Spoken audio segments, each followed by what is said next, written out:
बहू बनी पांचाली। जैसी कलकत्ता एक्सप्रेस श्यामपुर में रुकी, एक लड़की जिसका चेहरा पूरी तरह से ढका हुआ था, वो ट्रेन की जनरल बोगी की भीड़ की परवाह किए बिना ट्रेन में भागते हुए प्रवेश कर जाती है। अंदर इतनी भीड़ थी कि ऐसा लग रहा था कि वो किसी शरणार्थी ट्रेन कैंप में है। वहाँ टहलने की भी जगह नहीं थी। उस लड़की ने इधर उधर देखा और फिर ट्रेन के शौचालय में जा घुसी और उसने शौचालय का दरवाजा बंद कर लिया। लड़की, बस यहाँ से बस निकल जाऊं, मैं किसी तरह से यहाँ से निकल जाऊं। वो बहुत ही छोटा स्टेशन था, इसलिए ट्रेन वहाँ 1 मिनट के लिए ही रुकी। थोड़ी देर बाद ट्रेन ने अपनी रफ्तार पकड़ ली। जैसे जैसे ट्रेन अपनी रफ्तार पकड़ रही थी, वो लड़की जिसका नाम चंदा था, उसकी सांसों की रफ्तार भी धीमी हो रही थी और वो मन ही मन एक उत्सव मना रही थी। उत्सव आजादी का, उत्सव स्वतंत्रता का। चंदा, मैं मुक्त हो गई मैं उस नर्क से, आज मैं मुक्त हो गई। चंदा एक बहुत ही गरीब घर की लड़की थी।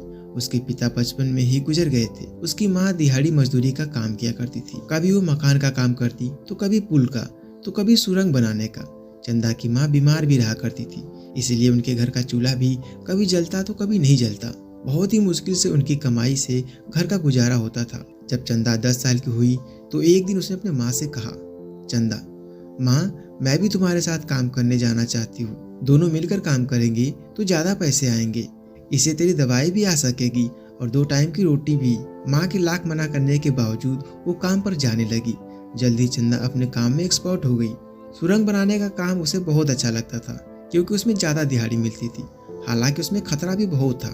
बहरहाल समय अपनी गति से बीत रहा था। चंदा 15 साल की हो गई थी और जैसा कि होता है, बेटी की बढ़ती उम्र माँ बाप के लिए एक नई जिम्मेदारी को जन्म देती है। चंदा की माँ यशोदा उसकी जल्द से जल्द शादी करना चाहती थी, क्योंकि उसका स्वास्थ्य अब बिल्कुल भी ठीक नहीं रहता था। अब तो वो सारा समय घर पर ही रहती थी। चंदा, ये दवा पी ले। दवा नहीं पिएगी तो ठीक कैसे होगी? दवा तो सालों से खा रही हूँ बेटी, अब मैं ठीक होने से रही।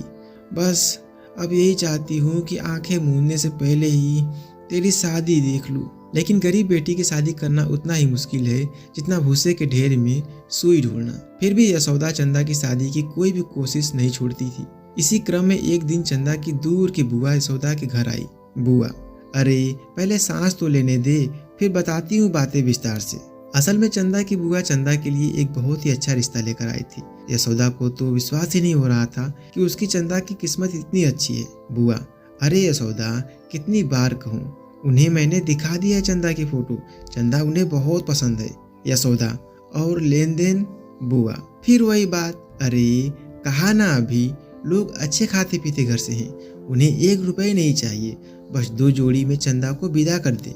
जिस जिंदगी में दर्द ही दर्द भरा हो, चारों ओर दुख ही दुख हो, उस समय अगर अच्छी खबर भी मिले तो इंसान को उस खबर पर शक होने लगता है। यशोदा का भी वही हाल था। उसे उस दिन चंदा की शादी के बात पर यकीन ही नहीं हुआ, जिस दिन तक उसके घर के द्वार पर बारात नहीं आ गई। यशोदा, बेटी, हम दोनों ने जीवन में बहुत ही तकलीफें देखी है। ईश्वर करे तुम्हारे अपने घर में तुम्हें सारी खुशी मिले, इतनी खुशी मिले कि तुम अब तक की सारी तकलीफें भूल जाओ। अपनी माँ से ढेर सारा आशीर्वाद लेकर चंदा अपने पति मोहन के घर श्यामपुर गई। मोहन के पिता का देहांत कुछ साल पहले ही हो गया था।